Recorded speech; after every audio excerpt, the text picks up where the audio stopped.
Friends, आज हम देखेंगे ट्रिग्नोमेट्रिकल रेशियो को हम 5 मिनट के अंदर कैसे याद कर सकते हैं। तो शुरू करते हैं। पूरे टेबल में सबसे ज़्यादा इम्पॉर्टेंट है साइन थीटा। अगर ये रो आपको याद हो जाएगा तो बाकी अपने आप ही निकल आएगा। साइन थीटा में 0 डिग्री और 90 डिग्री का तो वैल्यू बहुत ईजी है, 0 और 1। अब बीच में 30 डिग्री, 45 डिग्री और 60 डिग्री में डिनोमिनेटर में सब में 2 है। बीच वाले में डिनोमिनेटर में रूट है और 60 डिग्री में न्यूमरेटर में रूट है 3 के ऊपर। तो आप अपनी तरीके से साइन थीटा का पूरा वैल्यू याद कर लीजिए। उसके बाद हम देखते हैं कॉस थीटा को कैसे हम साइन थीटा से निकाल सकते हैं। साइन थीटा का पूरा रो अगर हम घुमा दें वही हमारा कॉस थीटा निकल आएगा। जैसे 0 यहाँ पे हमारे फर्स्ट में है तो कॉस थीटा में 0 लास्ट में चला गया। 30 डिग्री में है 1/2, ये यहाँ पे सेकेंड लास्ट में चला आया। ये बीच में है तो ये भी बीच में है। ये सेकेंड लास्ट में है तो ये सेकेंड में आ गया। 90 डिग्री का 1 लास्ट में है तो ये फर्स्ट में आ गया। बस इस पूरे रो को घुमा के लिख देने से हमारा कॉस थीटा निकल आया। अब टैन थीटा को कैसे निकालेंगे हम। टैन थीटा के लिए हमारा एक फॉर्मूला है, tan theta equal to sine theta by cos theta. ये आपको पता होगा और अगर नहीं पता है तो आप पता कर लो क्योंकि ये बहुत इंपॉर्टेंट फार्मूला है। तो टैन थीटा का जो वैल्यू है वो हम निकालेंगे साइन थीटा न्यूमरेटर में रखें और कॉस थीटा डिनोमिनेटर में रखें। तो 0 डिग्री का वैल्यू हम टैन थीटा कैसे निकालेंगे।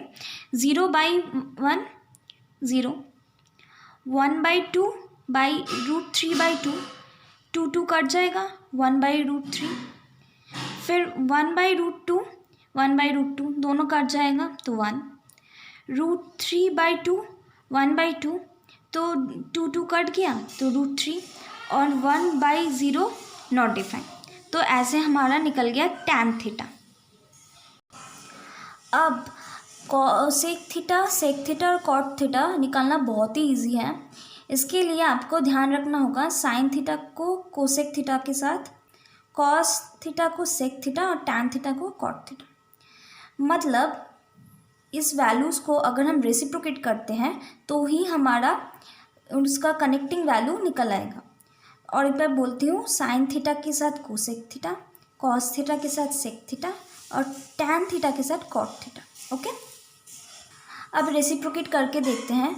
0 का रेसिप्रोकेट नॉट डिफाइन होता है, 1/2 का रेसिप्रोकेट 2 होता है, 1/√2 का रेसिप्रोकेट √2 होता है। वैसे ही √3/2 का रेसिप्रोकेट 2√3 होता है और 1 का रेसिप्रोकेट तो 1 ही होता है।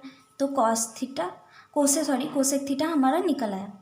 ऐसे ही हम सेक थीटा और कॉट थीटा भी ऐसे ही निकालेंगे। सेक थीटा के लिए कॉस थीटा के साथ देखना पड़ेगा।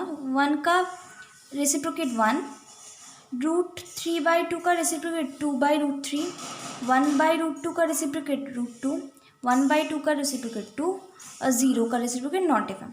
0 का रेसिप्रोकेट नॉट डिफाइन होता है हर केस में।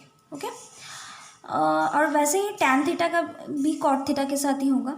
0 का रेसिप्रोकेट नॉट डिफाइन, 1/√3 का रेसिप्रोकेट 3, 1 का रेसिप्रोकेट 1, √3 का रेसिप्रोकेट 1/√3 और नॉट डिफाइन का रेसिप्रोकेट 0।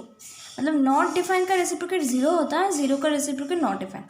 तो ऐसे ही हम आराम से पूरा ये याद कर सकते हैं। और क्वेश्चन पेपर में ये 12 मार्क्स का ट्रिग्नोमेट्री आता है। तो फिर क्वेश्चन पेपर मिलते ही आपको फटाफट ये पूरा टेबल जो है मेमोराइज़ कर लेना होगा और आंसर शीट मिलते ही ये बना लेना होगा। फिर आपको आराम से आप 12 मार्क्स ले सकते हो। Thank you.